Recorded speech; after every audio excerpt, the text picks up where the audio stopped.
Now, this is actually it's interesting. When I saw this picture, think about schools as technology. Think about GPS as a technology. We always have to ask the question, where you want to go. No matter how good a GPS you have, if you do not know where you want to go, it won't work, right? It's maybe effective, but it's not going to be helpful. Teaching is the same way. Technology is the same way. It can become very effective, but in doing what? So the question today, really, I want to discuss with you is about what's the purpose of education? Where we want to go in education. Do we know where we want to go? And I'm not sure, actually. That's why I ask you why we use technology. This is what I think where we are in education today. And you look actually at some of the movements. Do we know where we want to go? And in New South Wales, in Australia, you have great aspirations in education. You want to become the world's best education. And Junior Geller said you want to be top 5, right? You want to be top 5. Top 5 of what? Of education, right? Everybody wants to be on the top of something. Obama in America wants to reach to the top. But we want to say reach to the top of what? Right? It's a thing that's really interesting to think about a question. So I don't know. I'm not sure, because sometimes the top is not necessarily where you want to go. You want to be the bottom, right? Bottom is quite nice, actually. If you want to stay there. So I want to ask a question. What defines a good education? What is a world-class education? You can lead, you can inspire, you can become more effective, but unless you know what defines a good education, it really won't matter, right? So what I've been thinking a lot has to do with my daughter. This is my daughter, okay? She's 14, so she's in high school. She's in the American high school, and I kept thinking about, I want definitely not only a world-class education, but a universe-class education. I want the best education for my daughter, and that's the education we want for other people's children, right? So, but how do you know if I get a good education? Every day, are you delivering the world-class education with iPad, without iPad, with bamboo, without bamboo, whatever you have, So how do you know? And my daughter has been public school, private school. I believe we'll be trying to give her a good education, but I wouldn't know. I haven't developed a criterion yet. Then I have a son who is 21. My son is in university at University of Chicago. He's going to graduate in 2 months. And as you can imagine, he spent a lot of my money in all the life, and a lot of my money. And he went to a boarding school, a public school. And I want to know if I have got him a world-class education. He better have, right? It's a lot of money. So how do I know? How do I know? So I used to have a lot of different criteria. I want him to become a scientist, a musician, a mathematician, and of course, as Chinese, I want him to become a banker too. So a lot of great dreams, good things for him to think about. Now, since it's only 2 months, I will know. So now I have reduced my criterion to one thing. Well, June 15th, actually that's the day I will fly from Perth back to Chicago, where he's going to graduate, to attend his graduation. If that day when he gets the diploma, if he does not fly back to Oregon, where I live, to live in my basement, I think that's world-class education. That's right? So I have now since redefined the only criterion for successful education is to keep other people's children out of their cellars, right? I think that's, so you should go home and change your mission of a statement as keeping your children out of your basement. It's the world-class education. But actually, it's not very easy to do. Do you know that? It's not very easy. It's very hard to keep children out of your basement nowadays, or your attic, if you don't have a basement. I know in Australia, you don't have basement. You may have attics, right? Or you may have a yard, whatever you have. Now, that's the question we want to talk about today. That's really the question we want to talk about today. When we talk about this, it's so hard to keep children out of their basement, our basement. And here's some data. And then let me see. I can find this data. Here we go. We used to think getting children into a university is almost assures that your children will stay out of your basement, or attic. But it's not happening very well. I mean, it's not happening that much now around the world. In the US, we got about 53% of recent college graduates do not have a full-time job, and that happens in Europe, South of Africa, as well as in China and Korea, all those things. So there's no guarantee if you send them over there. So what's going to happen? That's the situation. So what can we do? Now, think about education. What are we trying to teach in our schools? What are we trying to do? You think, why do you spend so much time to make your teaching so effective? Because you assume what you're teaching is very helpful, right? That's what you're trying to assume. You assume what you're trying to teach is valuable and will help them to become successful in some way so they can stay out of your basement. That's what we believe. But how real is that belief? What are we trying to do? So if you look at our traditional education, our educational model, by the way, the education model is very much like this. This is what we think. Our school is always defined by this model, which we start by preparing students to acquire the knowledge and the skills that will help them to become useful. Useful, we call them employable skills, or to become a citizen. Right now in Australia, for example, one thing I know you're very busy with is the Australian curriculum. Akara has been working on that. So that's the curriculum. We prescribe the outcomes. We say, okay, by the end of year 12 or year 10, our students will be equipped with this knowledge and skills. And then we parse that into every year you have expectations, right? Every year you have expectation. Then you have NAPLAN to keep track of that progress, to say how far, how are we doing this then? Then we determine if you are an effective teacher or effective school. Then you try to prove that iPad is going to help your students to improve their NAPLAN scores faster than others, right? It's okay. It takes you 3 minutes to learn how to read. Now with iPad, it takes 3.5 minutes. It's great improvement. It becomes much more effective. That's how we think our traditionals. So, but all of this is making a bet that the prescription of the curriculum is actually going to be useful. So are you sure that whatever the Australian curriculum has prescribed will be useful? Is it, every one of you actually think about it. Are you sure what you're teaching your children every day is useful? It's going to help them to stay out of their parents' basement. By the way, staying out of the parents' basement takes a lot.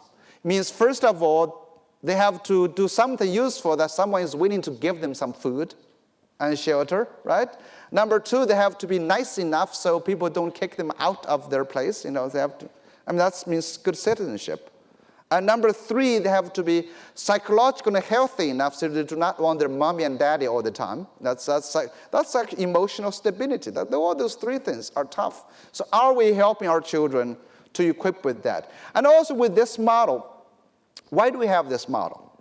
So for a long time, education or schools have always been designed to pass on a body of knowledge and skills that we believe every child should have. We've always doing that. And we're making judgment of that. So now, when your prime minister wants you to become top number 5, she is meaning this. She said, we want our children to acquire enough knowledge so we can beat down all other countries. We can be the top 5. And the top 5 rank is measured by the PISA test. PISA scores. Are you all love the PISA? Not the food, I know. Okay, that's pizza. So the PISA score. So that's where you want to go. You don't become the top 5. You want to get there. And this model, if you look at this funnel idea, you are not supposed to care what students are interested in, where they come from, how good or how bad they are, and their passion, because you are supposed to homogenize all of those things into employable citizens, or citizens that's going to make Australia great. Something that's what we're talking about. So that's the idea. But doesn't this look like a sausage making machine? Does it look like that, right? So it's looked like a sausage making machine, I have a sausage maker. So now, what does this mean? This basically means all schools are trying to produce people with similar skills and similar knowledge. That's all we're trying to do. We don't care about individual differences. We want you to be what we like, to acquire that. And that was very useful, actually, for a long time. It was very useful because, if you look at the industries, for a long time, we wanted people to have similar skills. Think about agriculture and manufacture. We've always wanted people to be homogeneous, with homogeneous skills. That's why you can prescribe mathematics, literacy, numeracy, science, history. That's what you want to do. You want to become Australians in common Australian skills. And this shows basically that in farming industry and in service industry, creativity, farming and working class manufacturing has been declining. We don't need that more, but used to be a lot. So in my village, for example, I grew up in a village in China, Sichuan province. We wanted everybody to have the same skills. In my village, if we had my village Australian curriculum, if you were prescribing Australian curriculum in my village, it would be 2 subjects: how to drive a water buffalo and how to carry sweet potatoes on a bamboo pole. So that's if we had a NAPLAN, we would test those 2 things. That's our goal. Because we want everybody to do the same thing. We want everybody. And also in this whole idea that we don't care about individual differences, we don't care about creativity. So schools for a long time has been working towards to reduce creativity as well. So the sausage making machine, because creativity is not very good. It's not very useful. Why isn't creativity useful? Creative people in the farming industry, they cause trouble. Steve Jobs will be useless in my village. Why would we need him? He doesn't know how to drive a water buffalo. We don't need the iPad in my village. Think about that. So for a long time, society did not need a lot of individual and creative people. That's why we don't. We want to suppress them. We want to become very common and similar. In a factory as well. In a factory, think about in assembly line. You think creativity is useful today. Think on assembly line. Would you want a car assembled by Lady Gaga? You don't. She's crazy. She's all those kind of things. We don't want any of those things. So for all this time, virtually every school system is designed to produce millions of people with similar skills. That's why we prescribe the curriculum. It is to also suppress creative people, to suppress creativity. Creativity has never been very useful, and let me actually show you. Even the Bible says creativity is not very useful. So I took the Bible, says, what are you going to do with rebellious people? How to deal with rebellious sons, And they said, if a man has a stubborn and rebellious son who will not obey the voice of his father or the voice of his mother or his teacher, and though they may discipline him, will not listen to them, then his father and his mother shall take hold of him and bring him out to the elders of the city of the gate. And they shall say to the elders of the city, this our son is stubborn and rebellious. He will not obey our voice. He is a glutton and drunkard. By the way, I have never get these 2 sentences combined. The Bible is not always data-driven. You can say that he was just rebellious. Now he's suddenly become drunkard and a glutton. It lacks logic here, but it's no evidence. What are you going to do? Then all the men of the city shall stone him to death with stones. That's another interesting comment. You don't stone someone with a gun, you stone. That's implied. But the point is that we've never liked creative people, seriously, because creativity is always something that causes trouble. So I've been keeping track of creativity about things. Like the problem in Beijing, the air pollution, don't you think that's the result of creativity? Right? Think about, here's a set of traffic lights. That's the result of creativity. That's from Chongqing. And you have, this is a roundabout in England, Swindon. You have 5 roundabouts surrounding one big roundabout. Now, why do we need this? These are what I call, creativity has always been the creative people make something to cause other people's trouble. Now you have iPad. You think who makes more money from iPad? It's Jobs and Apple computers. You don't. You use them, right? So that's why we need to suppress creativity. We don't like it. And as teachers, do you like creativity? Not in my classroom, right? It's do you like kids like this, for example? Right? It's you say, well, we like you to be creative as long as you listen to me, right? So we have built systems. We never liked creativity. And creativity has never been written about until the 1920s. This is from Google Books. If you type in creativity, you can find out creativity wasn't talked about until the 1920s and only began to rise. A lot more books now about creativity today than before. But we have been writing about creativity, about schools for a long time. About children, I'm sorry. You look at this line, these books related to children are many more than books about creativity. So we've been writing about children for a long time. What do we write about them? We must be writing about how to stone them. Then we've been writing about education, schools for a long time. We've been writing about education for a long time, but not about creativity. So schools, that sausage-making machine was designed, all of you are designed to suppress creativity. If you want to try to be creative, you're against the philosophy. It's not very good. And we are doing a good job in suppressing creativity.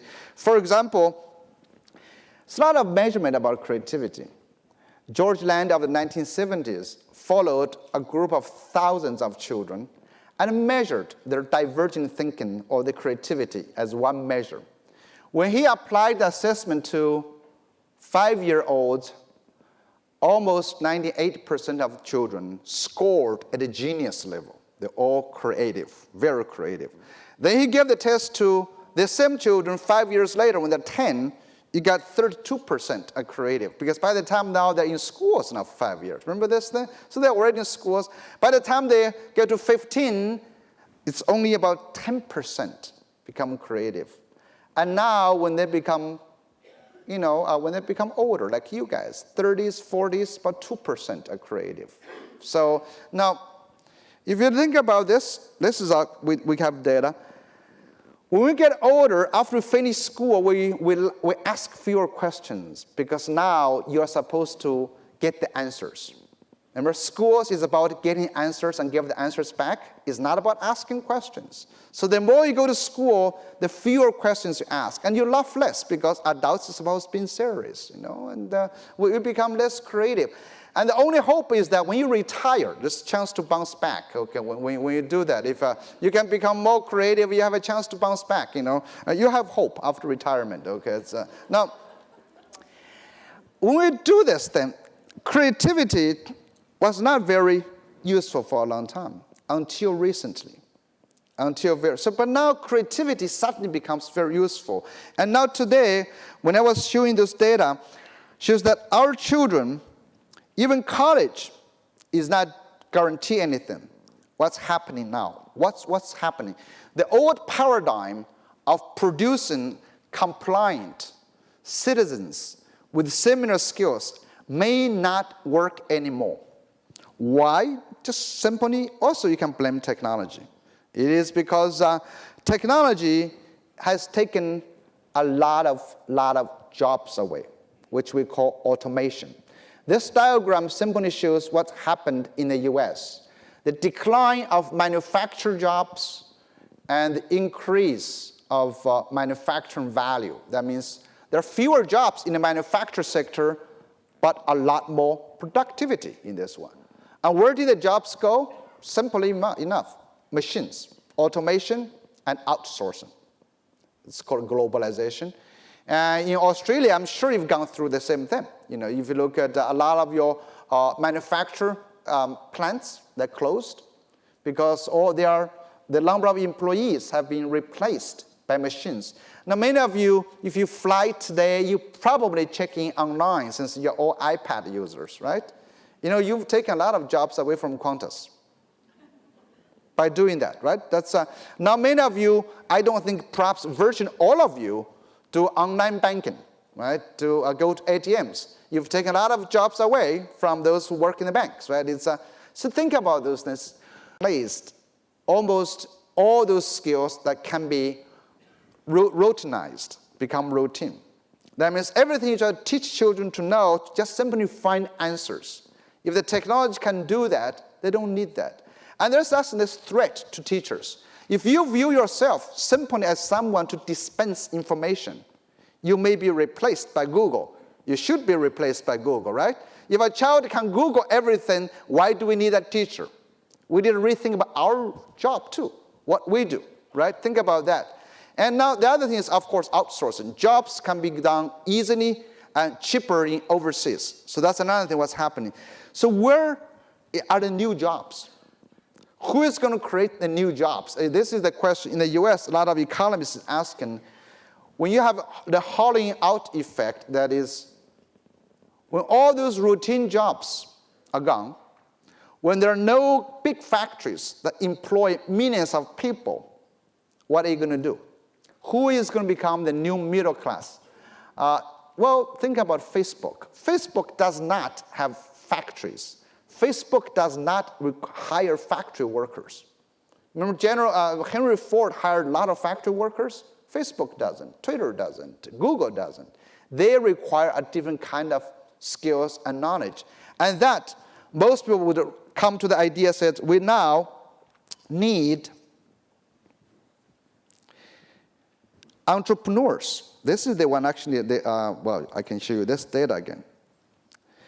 If you think about Richard Florida says that, what do we need now in the new age? When all those jobs are gone, we need creative people. That's Richard Florida calls these people the creative class. The creative class. And somebody else says we need a new class of workers, and they're called black-collar workers. White collar, blue collar. Black collar workers are people who are creative, who are entrepreneurial. And this term really comes from Steve Jobs' black turtleneck. Remember that, Steve Jobs? That's his, so they're called black collar workers.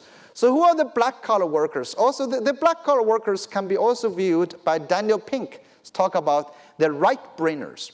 The right-brainers. Remember that it says that not the traditional ones. The right-brainers is the knowledge and talents and skills in traditionally unrecognized or devalued areas. For example, art. That's what Richard Florida talks about, the creative class, the creative core class in the artists, the designers, or the people who understand human emotions, the counselors. So that's all those areas. And all of this come to suggest we need a different type of education.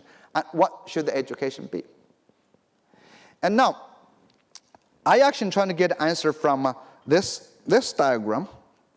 And this is actually summarizes whether it's creative class or the black-collar workers or right-brainers.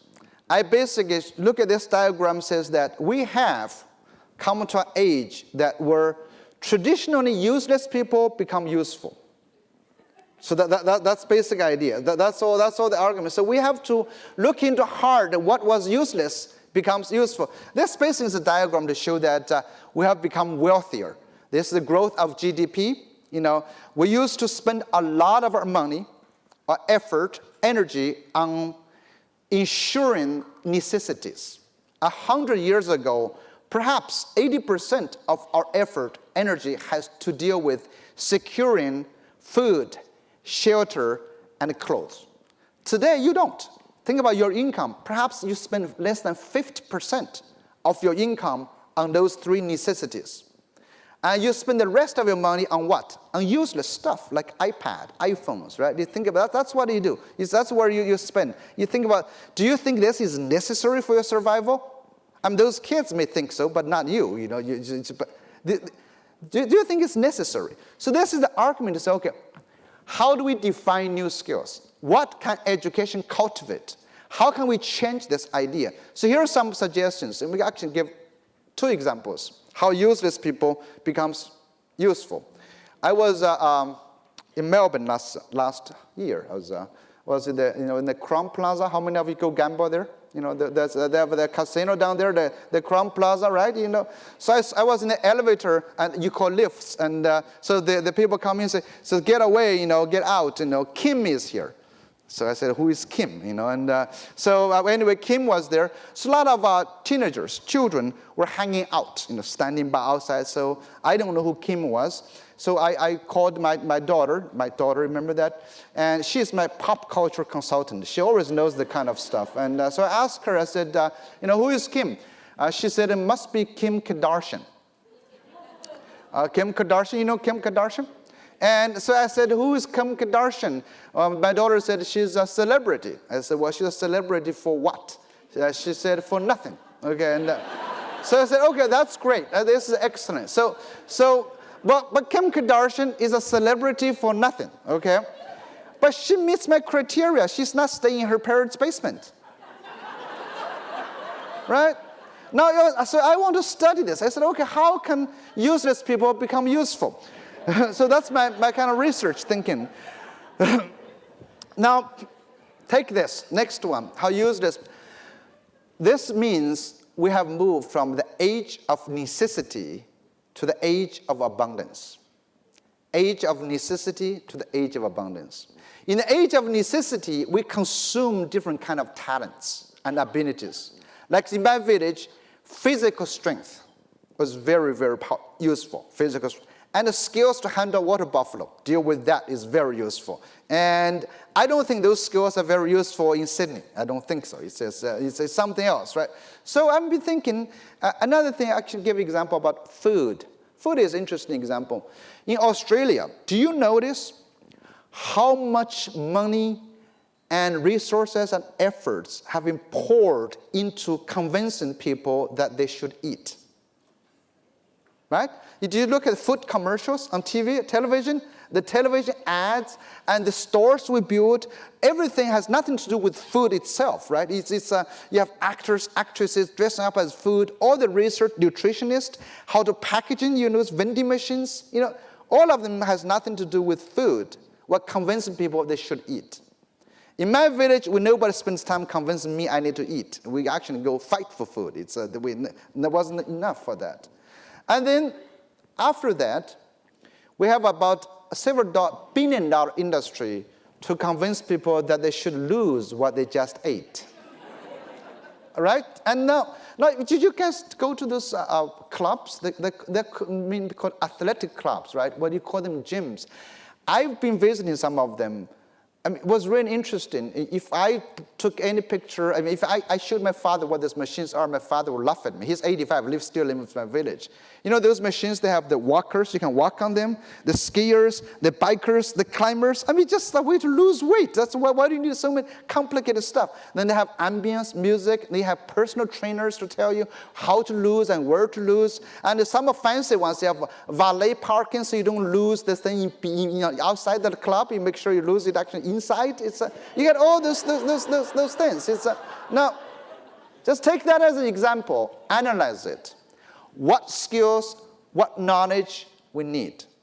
To build those clubs, people need to become more artistic. Remember, they're trying to build different kind of more, makes you feel personalized. They have little chocolate shops for you to reward you after you lose something. That's all this. And the talent, it's more artist. It's more communication skills. It's more synthesizing. And it's different media. Has nothing to do with what we traditionally think. And all of this basically leads to this idea of entrepreneurship, of skills, new skills. And this is where I think what the new paradigm has to shift. The new economy forces all of us to acquire something different. The traditional education paradigm, the sausage-making machine, was going to make employees, good employees. You are preparing people to find jobs.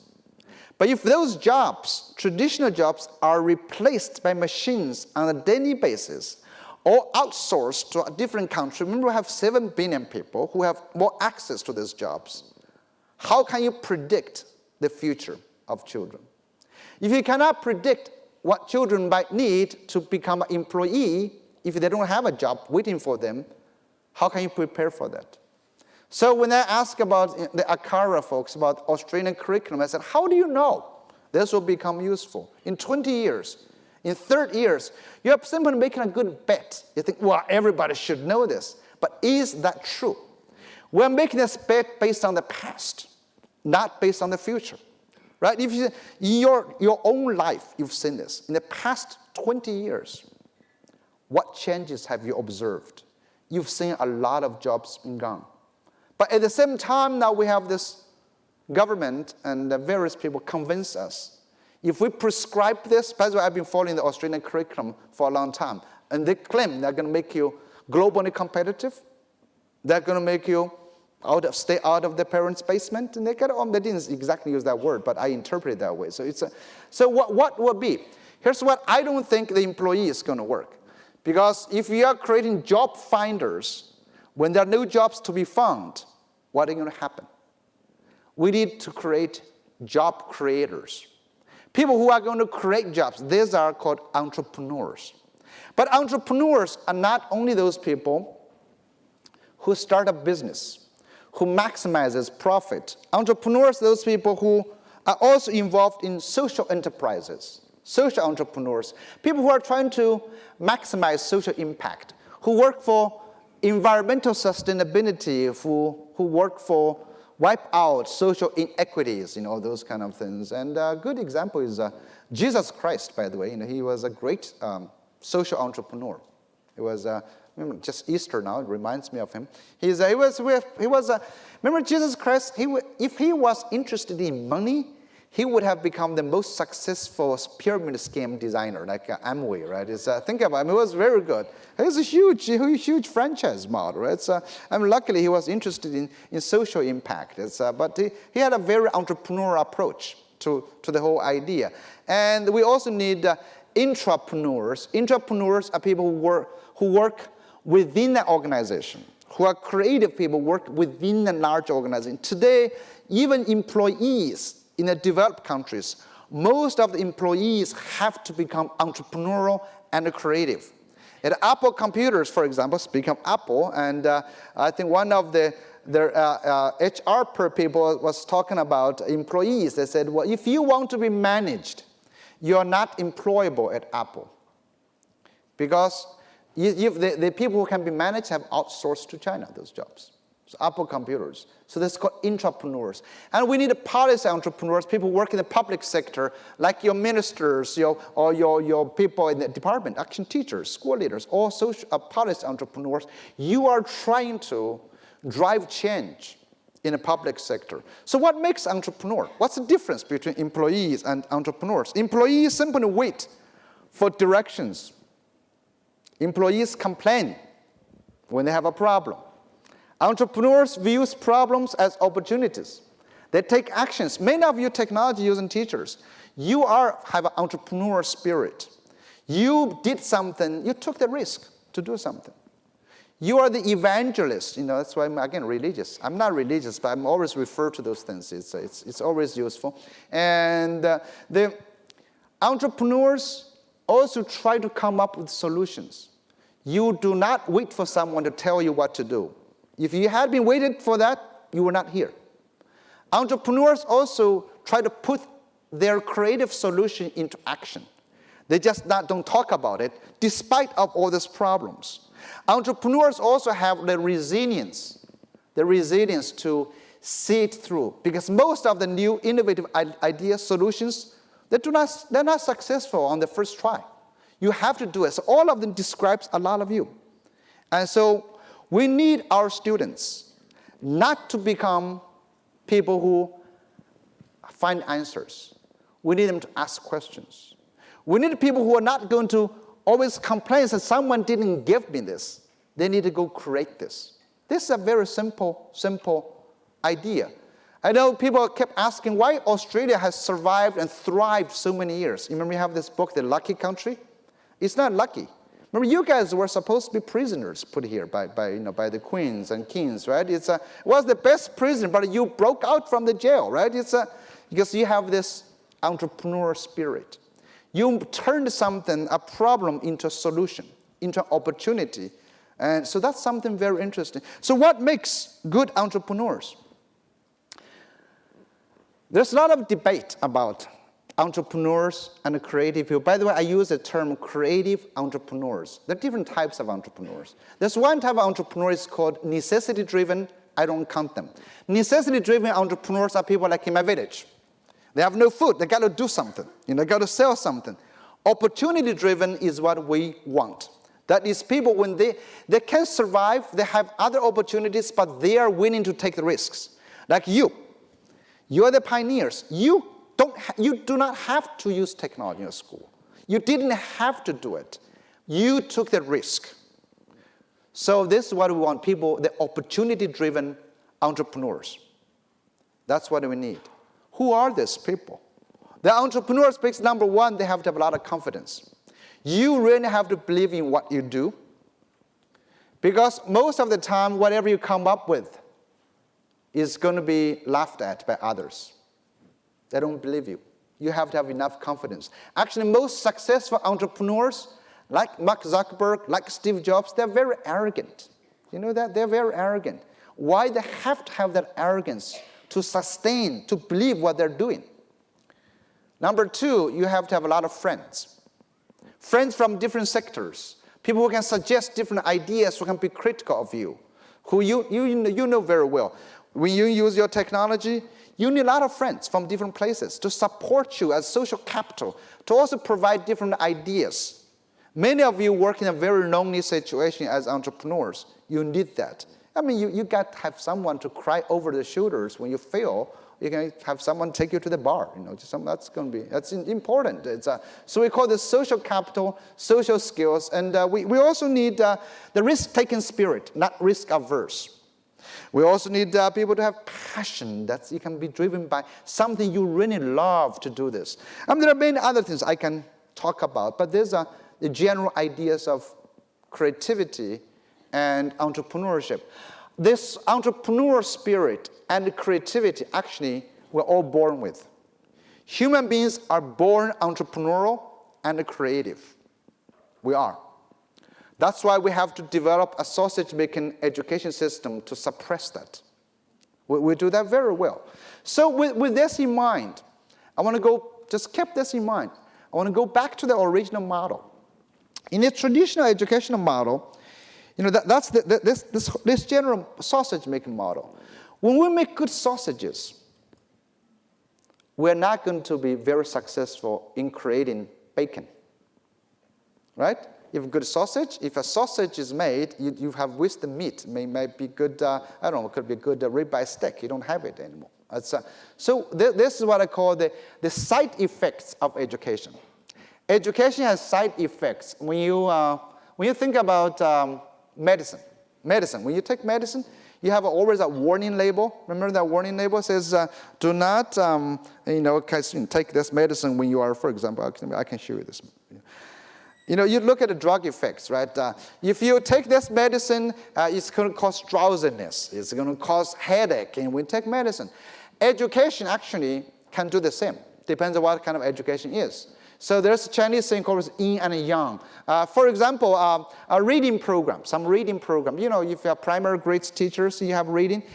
Some companies come to sell you the reading program, say, well, hey, this is going to improve your NAPLAN scores, next year by 50%. That's called reading. They improve. But they should have a warning label that says, but it might cause your children to hate reading forever. Right? Do you agree? See, that's it. But do they say that? They don't tell you that, right? They should. It's education policy. They should do the same thing. For example, the Australian curriculum might put you in top 5 in test and taken, but you may forever not be able to create anything, right? So think about the cost. Now, I'm going to show you something. 3 big questions for you to think about. Keep those things in mind, okay? This is what we need, side effects, okay? And the sausage making machine. First big question is that, why did not China have a big party? It's not the Communist Party, okay? That's huge. It's 80 million members, that's big. But this is a party to celebrate, a party to celebrate. And China was number 1.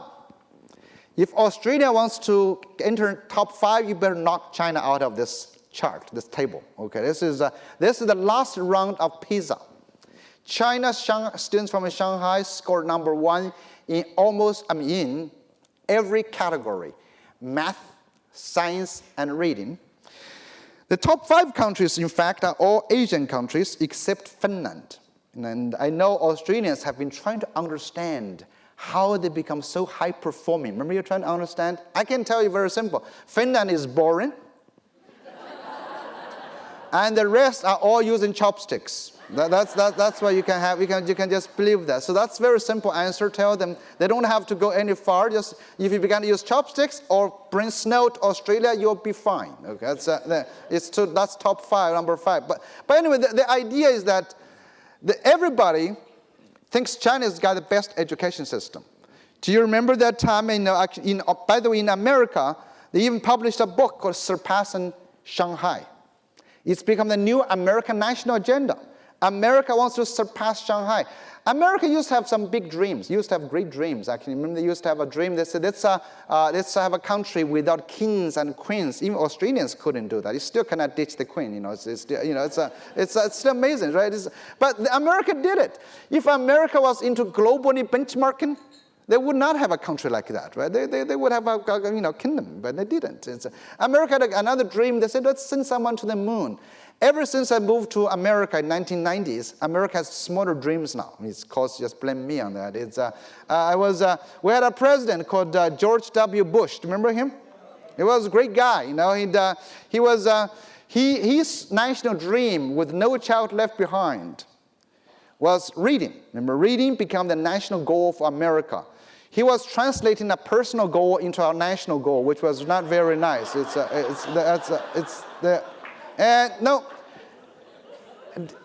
was a shame, for most developed countries to make reading a national goal. It should be a goal for sub-Saharan countries.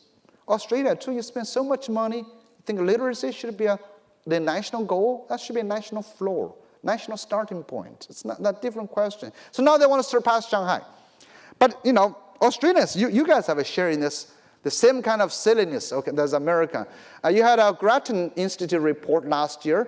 It's covered by almost every Murdoch media and Murdoch and his enemies' media as well. Every outlet covered the story, says that, for example, based on the test, Australian students are 2 years behind students from Shanghai in mathematics. Do you remember that? The media kept talking about how horrible Australian kids are, how great Chinese students are.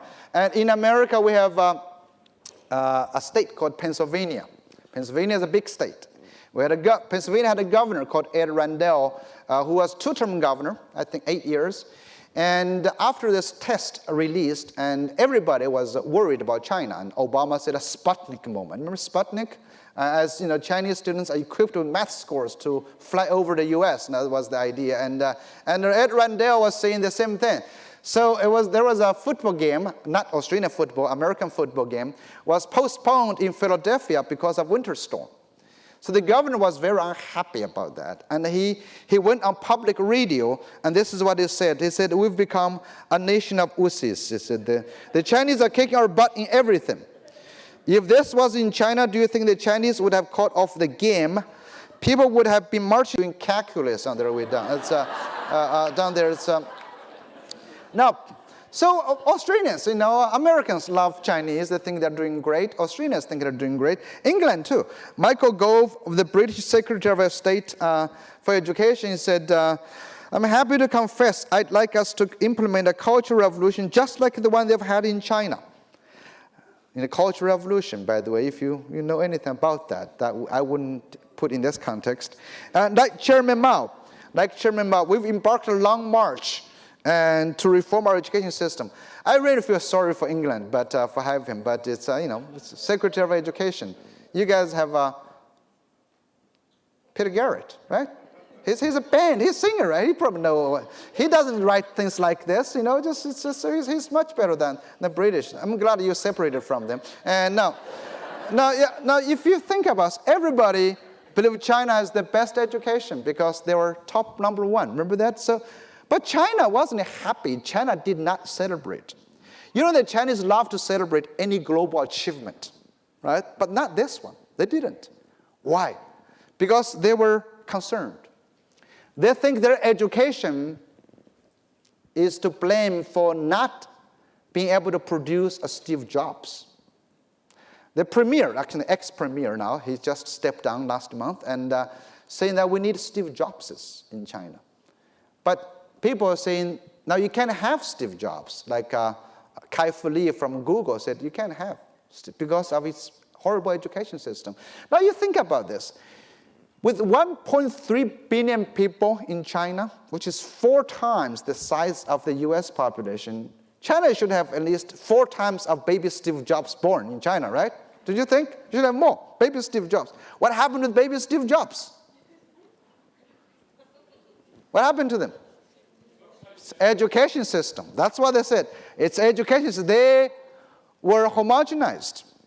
They were doing something else now. They become to earn those great PISA scores. And China, because despite of this great reputation in education, China, with 20% of the world's population, 9% of the world's GDP, 12% of the R&D expenditure, but only 1% of the world's patent filings. That's why China wasn't celebrating. That's why China was blaming its best education system, so-called best education system. Now the second big question has to do with Asian Americans. I'm glad to say, Samsung, you're here. We got a number of Asians here. So did you see those Asian kids here? And it was so great. It was so fun. I was talking to Milton just now. We may not be great at music, but we know how to do it on technology. I know how to do this in one finger stuff. We are computer geeks. What can you say? It's the Asians. It's the Asians. So you look at, you have a technology conference. Who do you bring? You bring 3 Asians here. You got to be very careful with this kind of racial stereotypes. Okay. But the racial stereotypes, the Asians have been called model minorities in America for a long time. And they call that because they want to deny the existence of racism. They say, well, look at the Asians. They can make it in the middle class. Somehow, others cannot. It's very complicated. It's actually a bad term. It's a racist term, model minority. However, it's been applied to children. In the US, actually almost worldwide, if you have Asian children, especially East Asian children, plus India, if you have Koreans, Japanese, Chinese, Singaporeans, Hong Kong, Taiwan, if you come over here, they perform very well academically, right? In the US, they outperform almost every other ethnic groups. I bet that's the same thing in Australia too. If you have Asian children in your school, you should never worry about your NAPLAN scores. If you have any trouble in your ranking, I will bring a few Chinese kids. They will help you with that. That's called outsourcing your test taking to China. It's great. Yes, I think when you have NAPLAN test, you should really have an exchange program. Just happens at the time. That's the best way for you to get into top 5. I think it's. I like that. Now the Asians, they have outstanding academic achievement. Outstanding. 5% of the population in the US are Asians, but 15 to 25% Ivy League university enrollments are Asians. So that's a lot. Do you think about? And you have 24% at Stanford, 46% at UC Berkeley. You know another one is called University of California, Los Angeles. It's what's the short form? UCLA. You know what it stands for? You see lots of Asians. That's why, you know, I have this idea. So you have this great academic achievement of the Asians. They're great. They're top, great. But look at the red line. Only 2% of the top business leadership jobs are taken by Asians. So somehow their outstanding academic achievement did not translate into life success, leadership positions. Now, as an Asian myself, as Chinese, you know, we wonder about this. We want to know why. We believe there is still racial stereotyping. There's a glass ceiling for Asians. For Asians, we actually don't call glass ceiling, we call the bamboo ceiling. It's to be culturally appropriate. It's to be the bamboo ceiling. But at the same time, we wonder if on our way to this great academic achievement, have we lost something? Remember the side effect idea. The third question, I can't do this for Australia. I have to ask a question. Why is America still here? I know the Europeans are wondering about that. You guys are too. You know, why is America still here? Why are you here? Well, it's the question has to do with education. You hear probably all the time, if you read any media, talk about American education is in decline. American education is getting worse. You read the media story all the time, right? All the time. So I can tell you, American education is not getting worse, is not in decline. It has always been bad. It has been bad for a long time. It's been bad for a long time. If you look at some of the data, it's, but 1960s, American students participated in the first international mathematics study. Its 12th graders ranked 12th out of 12 countries. Australia was ranked 11th, by the way. You didn't do much better than Americans. So out of about 12 countries, it's 1964 data. America, you can't get worse than that, right? You're bottom. You can't get worse. American education, you look at this longitudinal data of all the international assessments. American students have never been good. But this country is still there. The country is still not only there, according to Obama, it says America still has the largest, most prosperous economy in the world. No workers are more productive than ours. No country has more successful companies or grants more patents to inventors and entrepreneurs. These are actually true. They are at least more factual than some of his other facts. Now, question, why? Who did it? I mean, I'd like to think it's immigrants like me when America saved them, but it's not very possible. Even in the high-tech industry, less than 10% of computer scientists and engineers in the US are foreign-born. So somehow their education, despite of its poor performance, has been doing something right.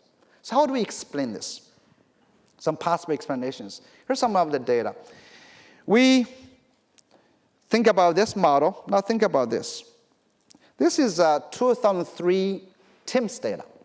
Trends in international mathematics and science. 2003, American students, as usual, performed much lower than Asian countries. Asian education system, Hong Kong, South Korea, Japan, Singapore, and Taiwan, much lower.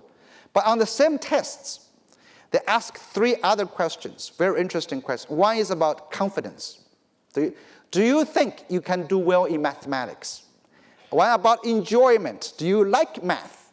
One about value of math. Do you think math is useful in the future? Something like that. And the results are shocking. American students may be dumb, stupid, ignorant, but they're extremely confident. So their confidence scores outscored every other country. They were great. They're just beautiful. I mean, I may not have the scores, but I think I know. This is what the standard American response is.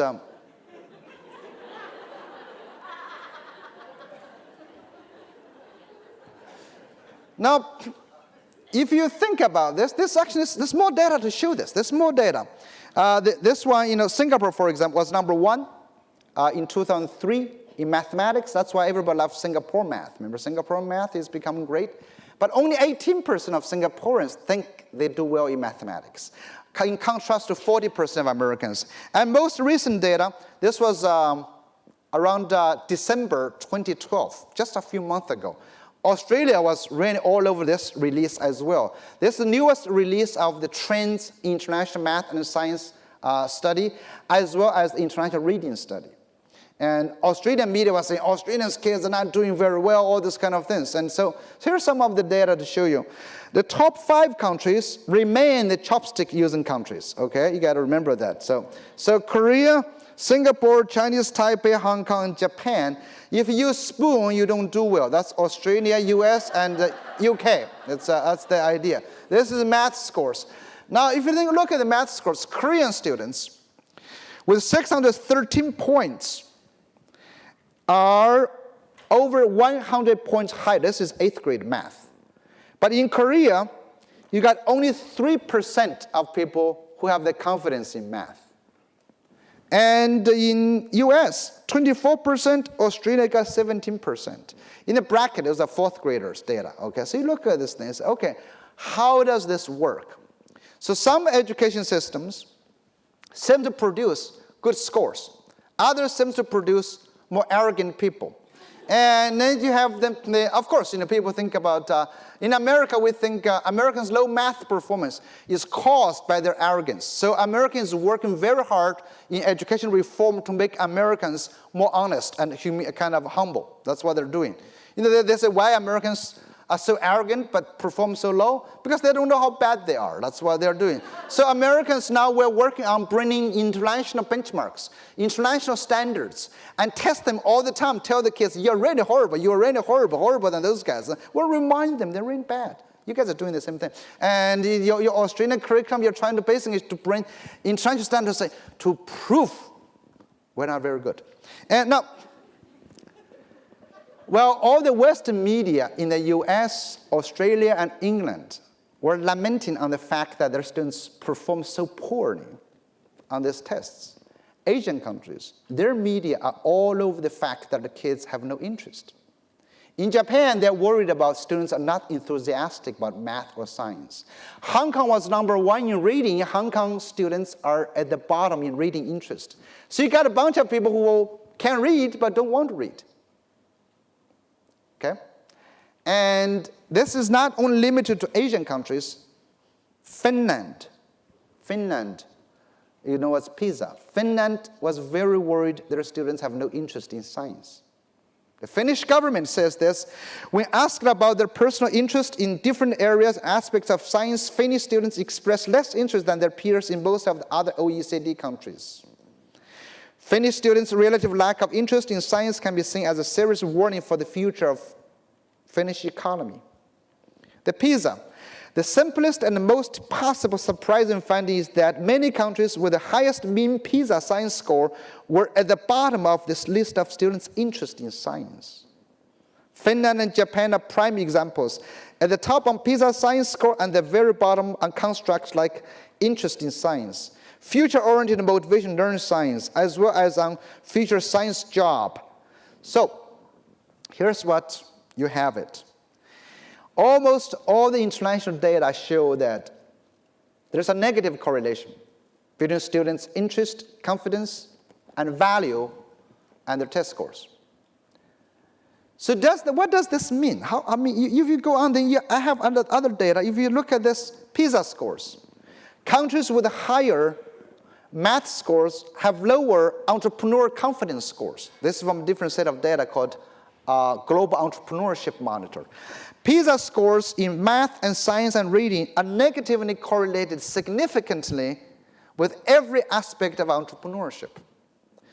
So now, basically, the countries like Australia, England, America, somehow they have successfully preserved this entrepreneur spirit. And how do we do it? Remember this sausage making machine? It's very simple.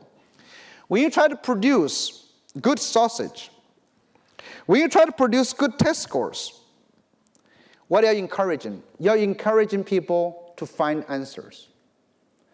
A person who scores high on the test is a person who can find good answers fast, not asking questions.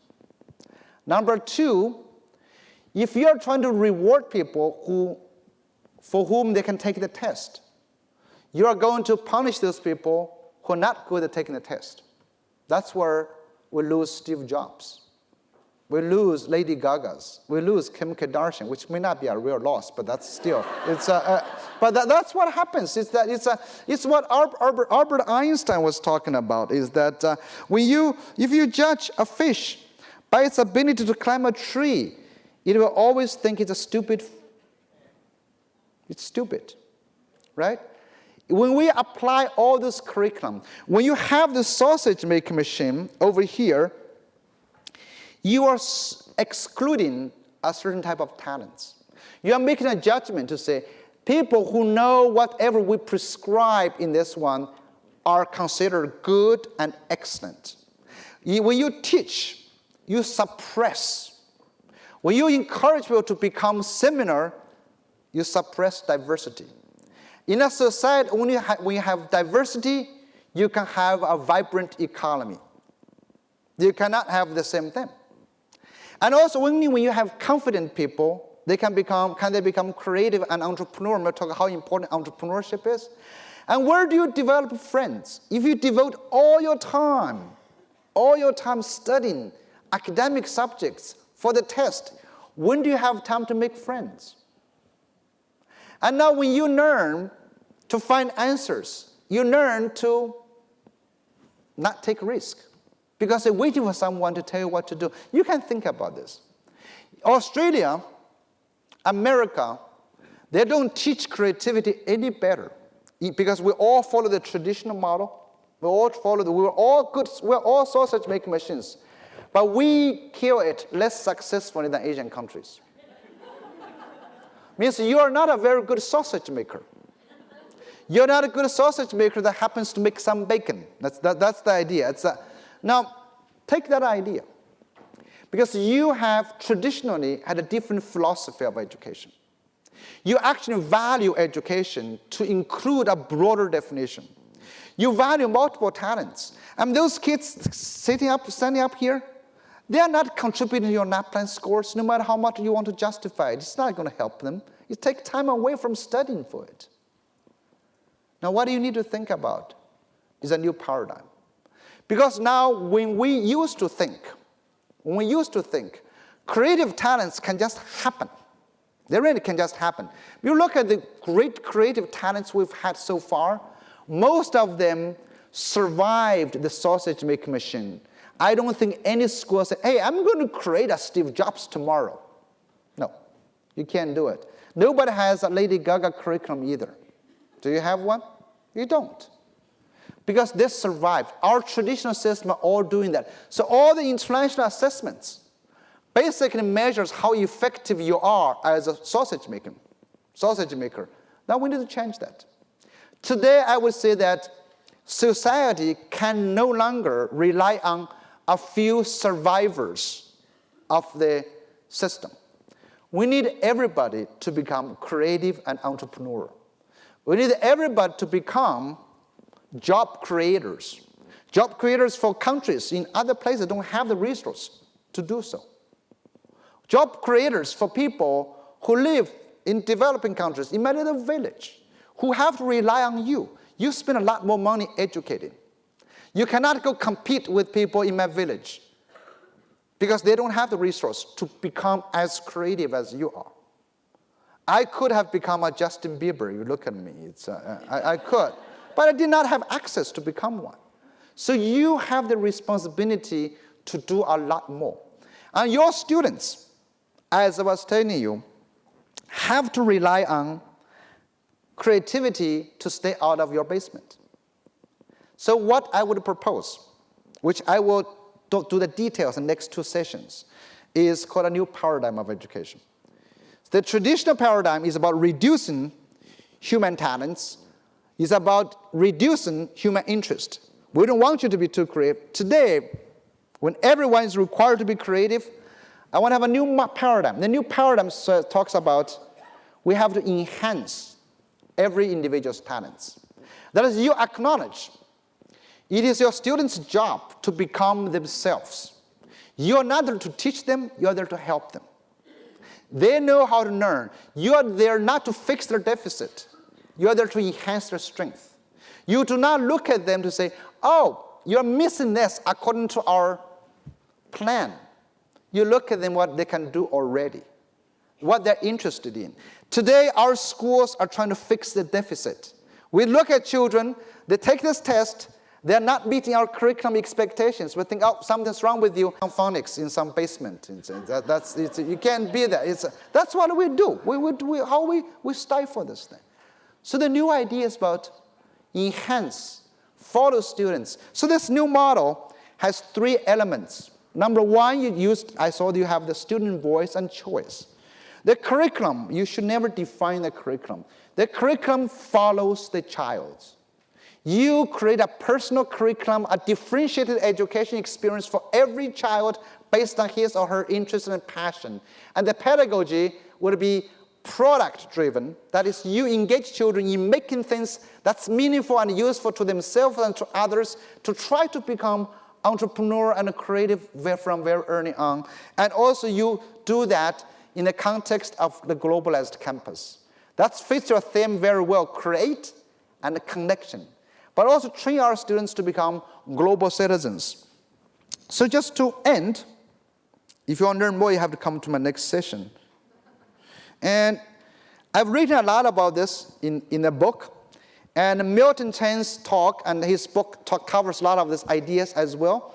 If you're interested, you can get this book on Amazon. I think there's an Australian distributor of the book as well. If you want more information, if you want some of the slides, you can go to my website to download the slides. And follow me on Twitter, welcome. I only tweet interesting things. And I can do it on my Facebook too. Now, just want to end this session to think about. I start by the question asking, what makes a good world-class education? Something very simple. If you can help your children to remain interested, curious, passionate, and risk-taking, and then they pursue their own unique values, and you support them to become more like themselves and become great creators, they will stay out of your basement. Thank you. Thank you. Thank you. Thank you. Thank you very much. Thank you. Thank you. Thank you.